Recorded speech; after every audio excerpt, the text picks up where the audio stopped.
to our online virtual Inspired Artist Studios class. We are so excited that we get to join you guys during this time to do some online classes so that we can all stick together and make art together. That's right. We are going to be here each week and you will have a great time learning about the arts, the history of arts, some music, some fun movement, and you can join us each time at any time you want. Yeah. All right. So let's get started. Okay. So today's class, we're starting off with Masters in the Arts.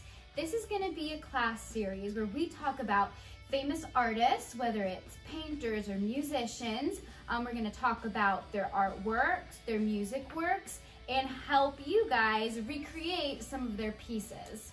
That's right. And you won't need a lot of supplies for this. So if you need to, we'll send you a link so that you can have some workout sheets that you can look at and be able to work with us. Yes, specifically for this sheet that we're going to be working on, it's going to be the Starry Night by Van Gogh, and you're going to be able to find the link to this down below in the description box so that you guys can print it out.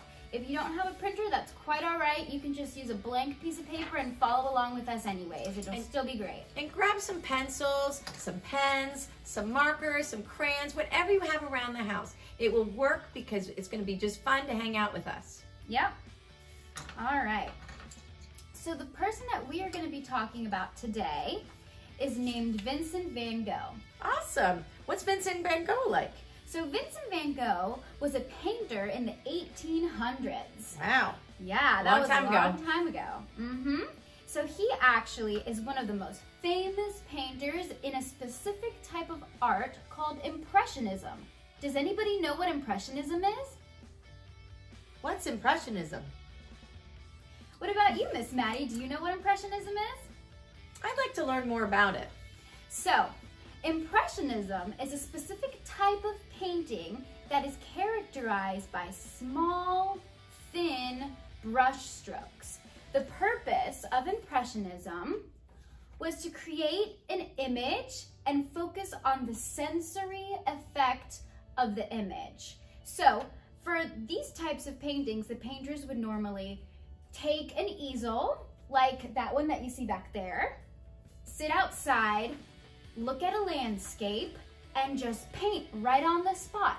They weren't worried about blending it. They weren't worried about getting little details. They just wanted to capture the essence of the landscape and put it on a piece of paper. That's why you can see that the brush strokes are very defined.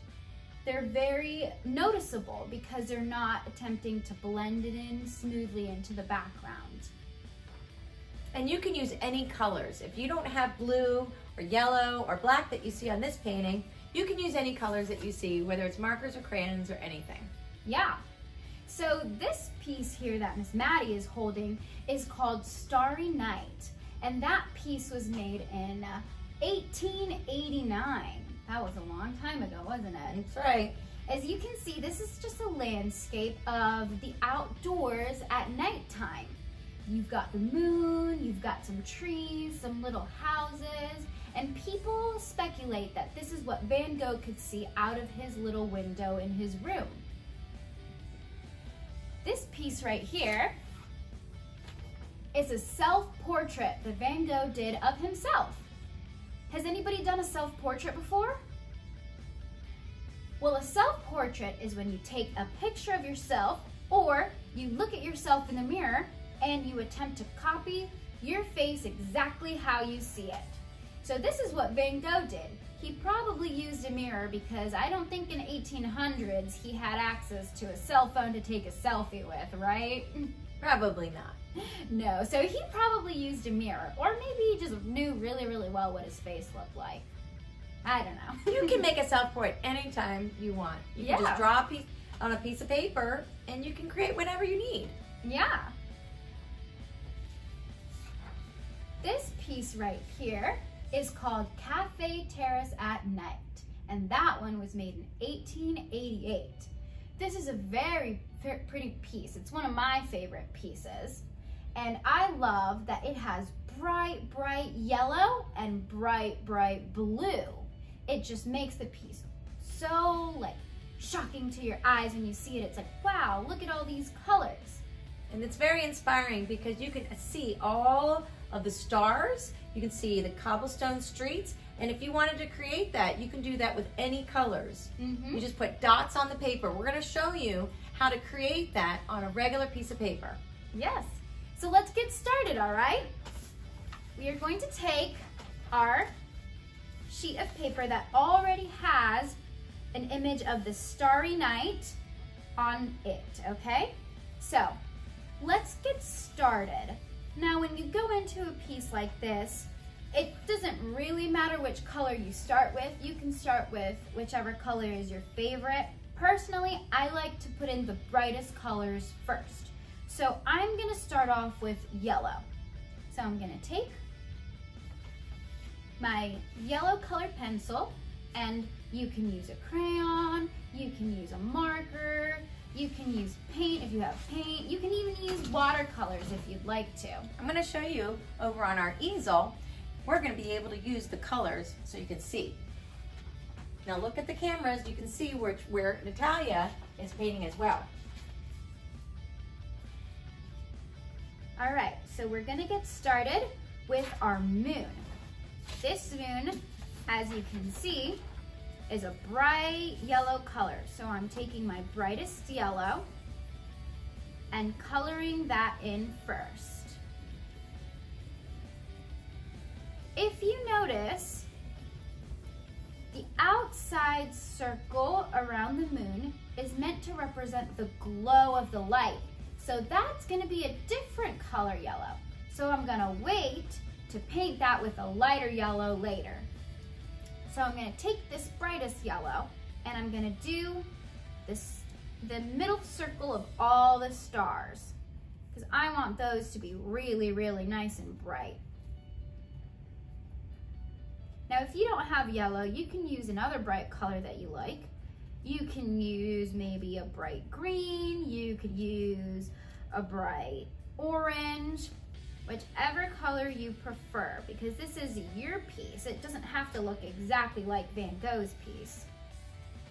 All right, now that I'm done doing the yellow in the center of all the stars, I'm gonna switch to my lighter yellow to do the glow around the moon and the stars. Now, if you don't have a brighter yellow, you can use an orange crayon or any type of marker that's a little bit brighter than the color you used before.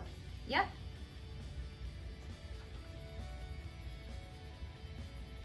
So while we're painting and drawing or coloring, I'm going to tell you a few more fun facts about the famous master artist Van Gogh.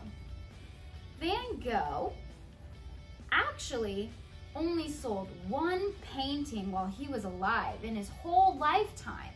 So even though we now look back and think of him as one of the most influential artists of our time, back in the day when he was doing it, nobody really knew what he was.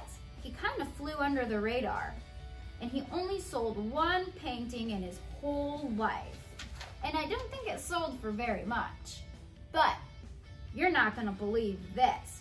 After he's been gone, he got so famous that this painting that we're doing right now, the original Starry Night, is worth almost $100 million. Can you believe that? Wow, that's a lot. So that just serves for encouragement for you guys. If sometimes you make a lot of art and you want to be an artist and you want to sell your art, but you don't always sell a lot of art, don't worry. Not all hope is lost. Everybody can be an artist. So you can too. All right, so now that we've got our yellow in for all of the stars, I'm gonna go in with some of the blues for the background sky. I'm gonna start with a dark blue. Now you don't have to use blue if you wanna use a different color, but I suggest going with a dark color because we're gonna start darkest at the top and go down to the lightest color. So, for Impressionist paintings, you want the strokes to be very defined. So we're not just gonna come in and color it all at once. we're gonna come in and do little bits and pieces at a time. So you can see what I'm doing here is going in, making what looks like little brush strokes as if I had taken a paintbrush and gone swish, swish, swish. And as you can see, not all paintings are alike. Everybody has a different talent. So in art, you can kind of create the way you want to do it because that's all about you and what represents you. You can see mine's different than what Natalia's doing. Yeah. There's no wrong or right way to do this. Now I'm gonna switch colors. I'm gonna grab a different blue. Mine's gonna be a little bit of a lighter shade, and it's gonna be a little more on the green side than the blue that I had before. I'm gonna use a lighter blue, but a different kind of blue. And I'm gonna try doing something a little bit lighter, but I'm gonna follow what Natalia suggests. So now we're gonna come back into this top area where we had our really dark blue, and we're gonna add some of this different color blue into it. This is gonna help us achieve that essence of impressionism, where there's different colors and defined little lines. By adding different shades of blue and colors in next to each other, you're making the colors pop right by each other. You can notice more the different shades when they're close together like that.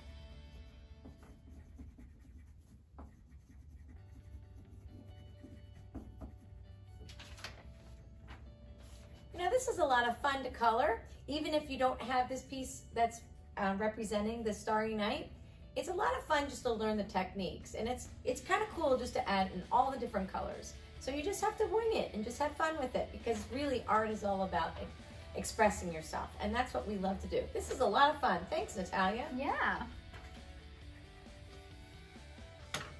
So while we're doing this, I'm going to tell you another fun fact about Van Gogh and his lifetime. Doctors who have seen his works now speculate that perhaps Van Gogh actually had a type of colorblindness.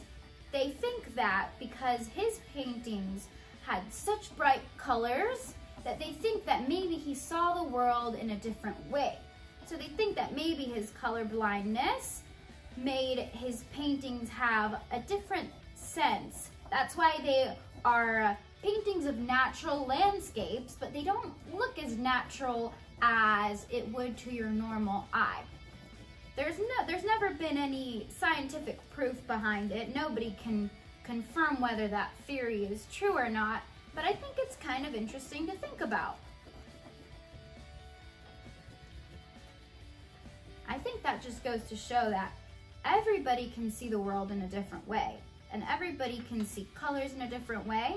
Everybody can be creative in a different way. And so no one person is the same to another. Everybody is unique.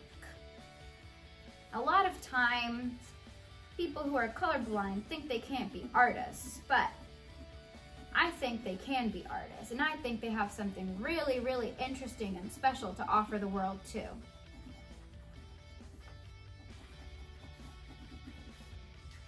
Is it okay, Natalia, that I go ahead and color all the items first, and then I can keep following along? Yeah, you can do this part however you want. You don't have to follow it exactly how I'm saying. I just like to go top to bottom first, but if you like to do this trees first, or if you want to do the houses first, you can do that too.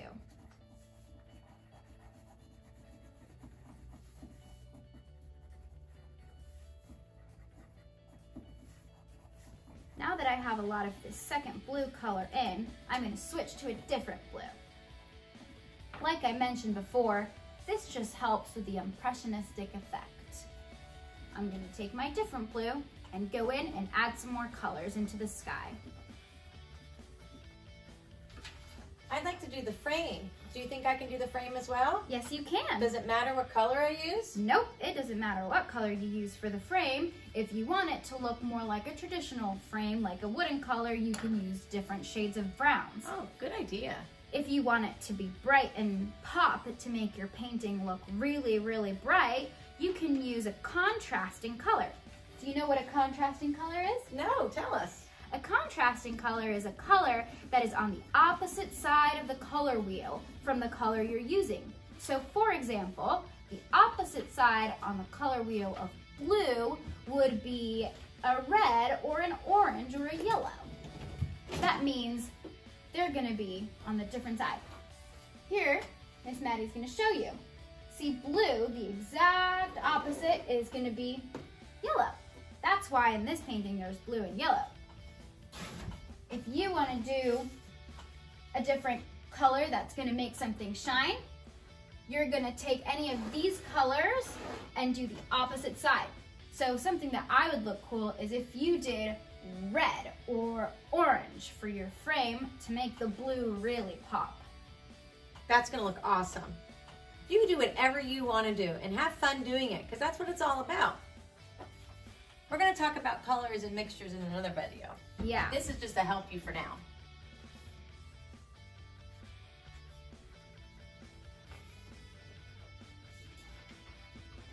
What would be next if we were to want to color the other outside parts? If you want to color the other outside parts, like outside the frame, then you can use a different color. You can add a color that you like. I would recommend going with a lighter color since the rest of the painting is going to be really bright. So maybe doing a light blue, or maybe doing a light yellow or a light pink, whichever color you prefer.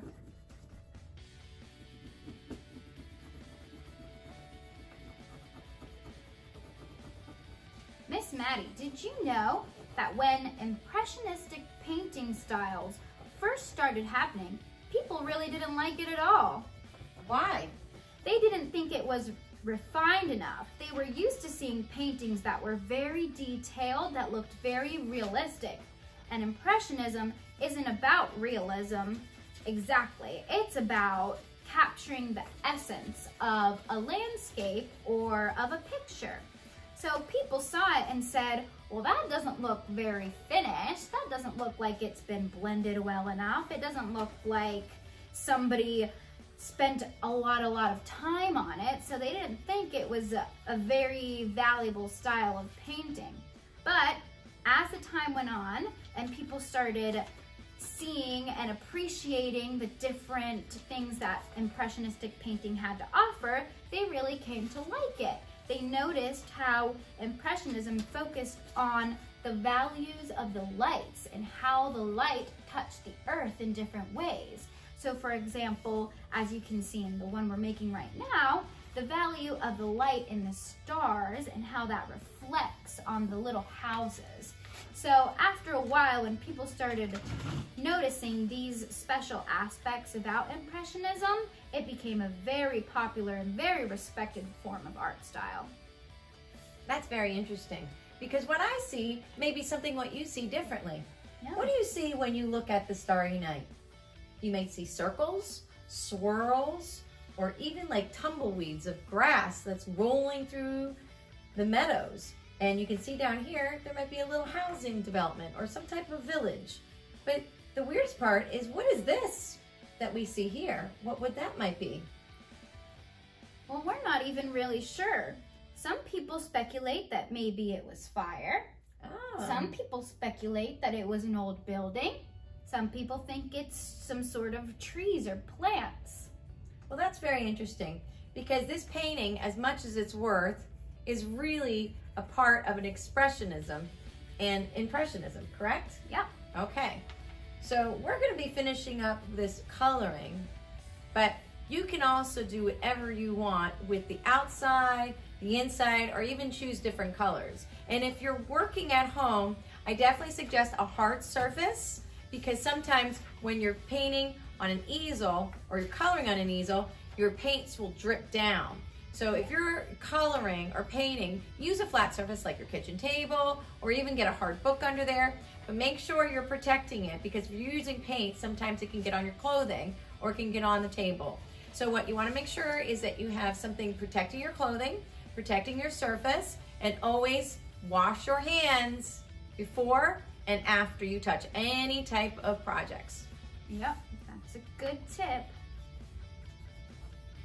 So are we almost done with this painting? We are almost done. Right now, I'm working on these little tree fire structure that's up in the front. I'm going in with some brown. I'm gonna add a little bit of a different brown shade in here.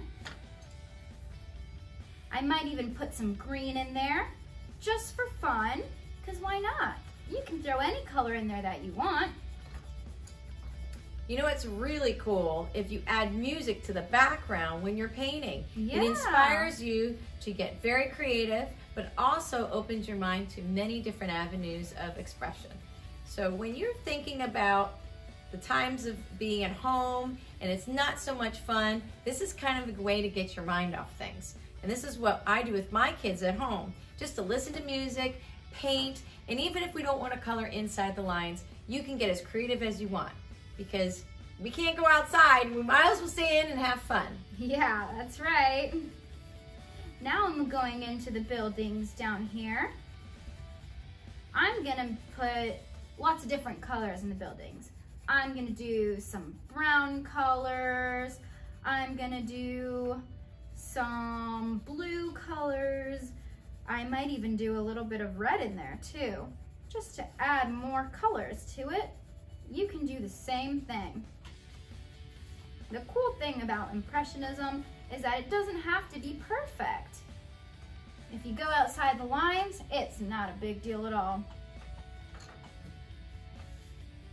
If you have questions about the Inspired Artists Studio at PARC, you can email us at inspired@parc-fl.org. And we'll answer any questions you want. If you have an art therapy or music therapy questions, that's no problem. Or if you just want to learn more about art expressionism, we are here to help you. And also, don't forget to have fun while doing it. That's true.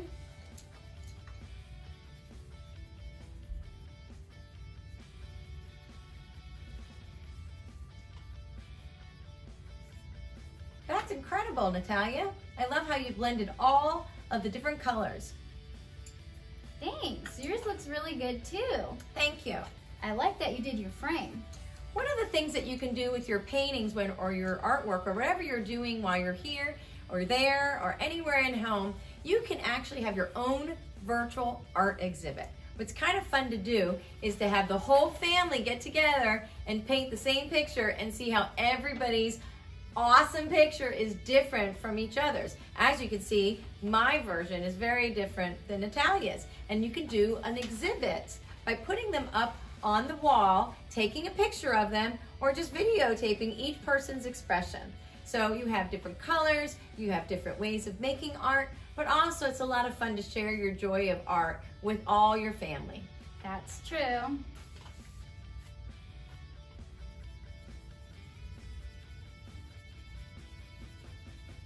All right, well, we're almost done here.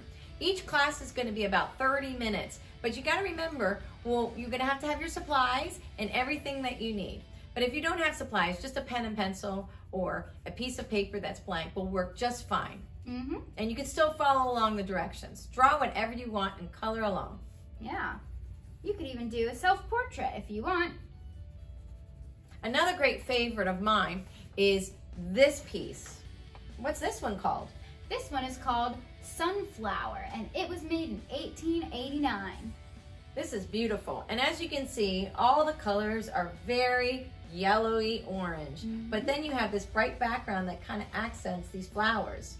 It's kind of cool that you can create any type of picture. If you wanted to, you don't even have to have coloring sheets. You can go for a walk outside, take a picture of a piece of anything, a rock or maybe a flower, look at the picture and see if you can draw it and shade it and color it. That's a fun thing to do too. It's called an art scavenger hunt.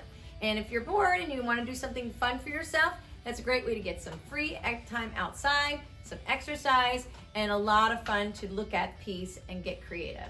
Yeah, that's true. And you can even take your art materials and sit outside and do it right there on the spot. That's a great thing to talk about. Having time to yourself is a lot of fun. You can have a friend or you can have your family, but make sure you do social distancing. That's true. Well, I am almost done with my piece over here. I'm just doing the frame now. What about you? I'm getting there too. And we'll have to wrap it up soon. Don't forget, when you're done, if you're using any type of paints, you want to make sure you wipe down or wash your paintbrush and anything that's on the table, and make sure you either recycle your paints or put them somewhere where they're not going to be dried up, because if you leave them out, the paint gets dried up. Yeah. And you want to be able to use them. Yes, because we're going to have even more fun classes like this That's for right. you guys to watch. So you want to take good care of your art materials so that you can follow along with all of our videos. So it doesn't matter what you have at home. You can just grab paper or a pen or any type of crayon or any type of marker or a pencil and create the magic that inspires you. Yep. All right, I'm all done with my piece. What about you? I think I'm almost there. I'm going to take my time. Yeah. You guys can do that too. If you're not done yet, Take no your time. worries. Take your time. You can keep painting after this video is over, or you can pause it and paint and then hit play. Or if there's something that you're still not sure about, you want to hear again, you can just rewind it. That's excellent. All right. We hope that you have fun today, and we had a lot of fun creating this. What you can do at home is make sure what you do, have fun, be creative, and always be inspired. Yes. Bye. See you next time.